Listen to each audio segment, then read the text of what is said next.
नमस्कार सर्वांना, श्री स्वामी समर्थ।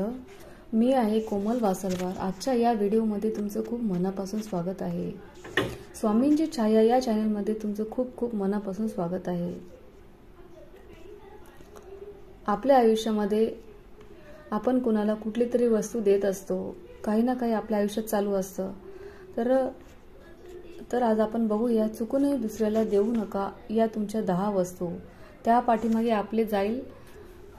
आपली श्रीमंती जाईल, आपलं भाग्य जाईल। म्हणून हा व्हिडिओ तुम्ही नक्की बघा। ज्या वस्तू गोष्टी स्वतःच्या असतात त्या आपण नेहमी वापरत असतो, त्या गोष्टीमध्ये आपली ऊर्जा निर्माण झालेली असते। त्यामुळे आपण आपल्या वस्तू जर इतरांना दिल्या तर ती ऊर्जा तिकडे जाते। त्या ऊर्जेचा वापर समोरची व्यक्ती त्यांना जसं हवं असं तसं ती वापरू शकते। जसे की आपल्याकडे कपडे, केस, त्यामुळे इत्यादी काळजीपूर्वक या गोष्टी सांगितल्या आहेत। तर इतरांनाही चुकूनही देऊ नका, त्यामुळे तुमचं खूप मोठं नुकसान होऊ शकतं। असे नुकसान की ज्यामुळे तुम्हाला आहे ती परिस्थिती सुद्धा कठीण वाटते। आपण वापरत असलेल्या प्रत्येक वस्तूमध्ये एक ठराविक एनर्जी असते।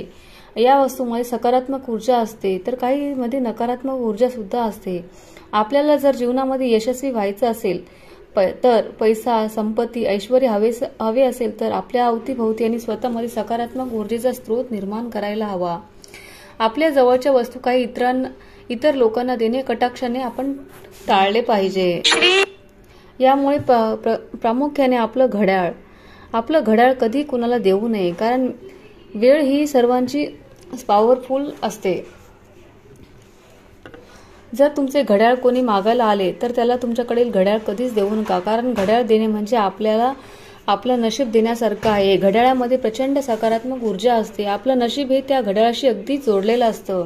तसेच उधारी कधीच कोणाची ठेवू नका। जर तुम्ही उधार कोणाचं घेतलं असेल तर ते ताबडतोब त्याला परत करा। उधारी आणि कर्ज यामध्ये खूप फरक आहे। तसेच आपण जे कपडे वापरत आहोत ते तुम्ही दुसऱ्या कुणालाही देऊ नका, किंवा दुसऱ्याचे कपडे तर अजिबात वापरू नये। जर तुम्ही दुसऱ्यांचे कपडे वापरले तर तुमच्या घरामध्ये सतत भांडण, कलह, वाद विवाद निर्माण होऊ शकतो।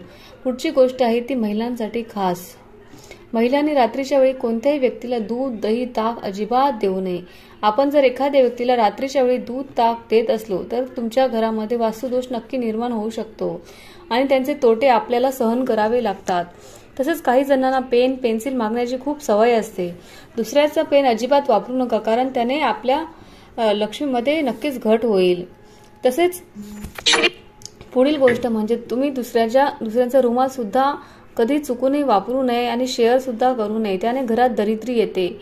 त्यानंतर आपल्याकडे जेव्हा पाहुणे येतात तेव्हा आपण पाहुण्यासाठी वेगळी व्यवस्था करतो। आपल्या ज्या ठिकाणी बेडरूम आहे त्या ठिकाणी आपण वापर देऊ नका, त्यांना वेगळी जागा द्या। कारण जर तुम्ही वापरत असलेले कपडे आणि बेडरूम त्यांना देत असाल तर आपल्या घरातली लक्ष्मी ही निघून जाते।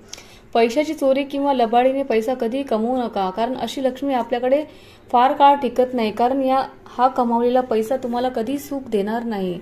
त्यामुळे असा पैसा दानधर्म केल्याने तुमचे पाप कमी होऊ शकते।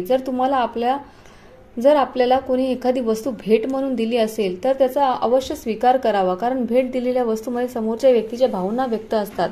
तसेच तो त्याच्या मनापासून भेट देत असतो। तर अशा प्रकारे आपण कुणाला या वस्तू आपण देऊ नये। जर हा व्हिडिओ तुम्हाला आवडला असेल तर व्हिडिओला नक्की लाईक करा, शेअर करा, सबस्क्राईब करा। यावरील वस्तू कधी दुसऱ्याकडून घेऊ नका, देऊ नका। अशा प्रकारे तुमचंही नुकसान टाळू शकता। या गोष्टीची काळजी नक्की घ्या आणि सावध राहू शकता। तुम्ही तुमच्या जीवनामध्ये सफल देखील व्हाल, आनंदी व्हाल। तर मैत्रिणींनो, हा व्हिडिओ तुम्हाला कसा वाटला? जर व्हिडिओ तुम्हाला आवडला असेल तर व्हिडिओ लाईक करा, शेअर करा, सबस्क्राईब करा। श्री स्वामी समर्थ।